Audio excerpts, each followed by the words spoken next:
On a maintenant 12 orphelins dans la famille. Nasser Agbaria est en deuil depuis 13 mois. Ses larmes sont sèches d'avoir trop pleuré pour 4 de ses proches, assassinés. L'un de ses cousins, Mahmoud, 2 de ses neveux, Mohamed Ziad et Khaled, sont tués en l'espace de quelques mois.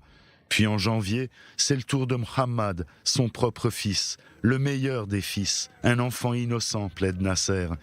Comment pourrait-il en être autrement alors qu'il a été abattu à bout portant, comme les autres, à tort, soutient-il. La foule à l'enterrement de mon Mohamed montre qui il était. Le dernier acte de cette tragédie a lieu au seuil de l'immeuble qu'une volée d'escalier sépare de l'appartement familial. J'entends soudain des coups de feu, puis des cris.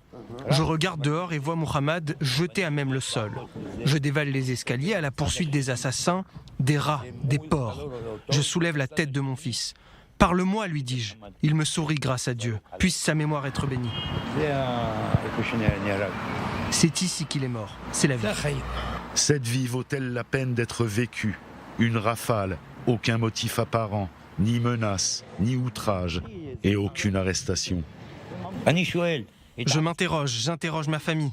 Ai-je commis une erreur? Y a-t-il une personne, un tueur, dans la communauté qui a une telle rancune contre moi? La dure réalité des Agbaria n'est que trop souvent partagée par un citoyen israélien sur 5. Les Arabes israéliens craignent souvent d'être pris sous un feu croisé, non identifié, sans fin. Les chiffres sont effroyables. 113 personnes tuées l'an dernier, 20 depuis le début de l'année. Pourtant, la plupart des enquêtes sont au point mort, en souffrance.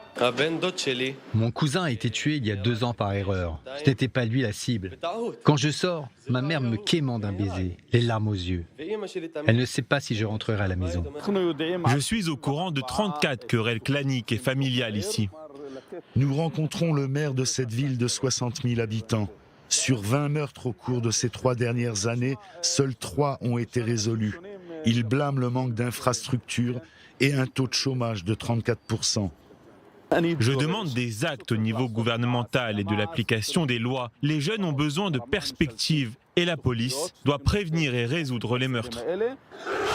Depuis maintenant 1 mois, des manifestations hebdomadaires contre cette violence persistante ont lieu dans les villes arabes israéliennes. Le détonateur, un homme innocent, tué sous un feu croisé lors d'une poursuite policière après des délinquants armés. On ne se sent pas en sécurité, personne ne nous protège, la police ne nous soutient pas. Il y a un commissariat ici, pourquoi faire? La criminalité augmente de jour en jour. Dieu nous vengera. Il s'en prendra à leurs parents, mères, enfants. Que leur cœur souffre, comme le mien. Qu'ils aillent au diable. Notre place est au paradis. Il y a un Dieu là-haut qui règle les comptes. Dieu nous vengera.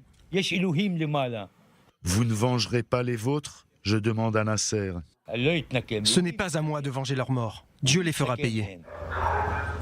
Vengeance divine. Pour les proches des victimes, le Dieu de la vengeance.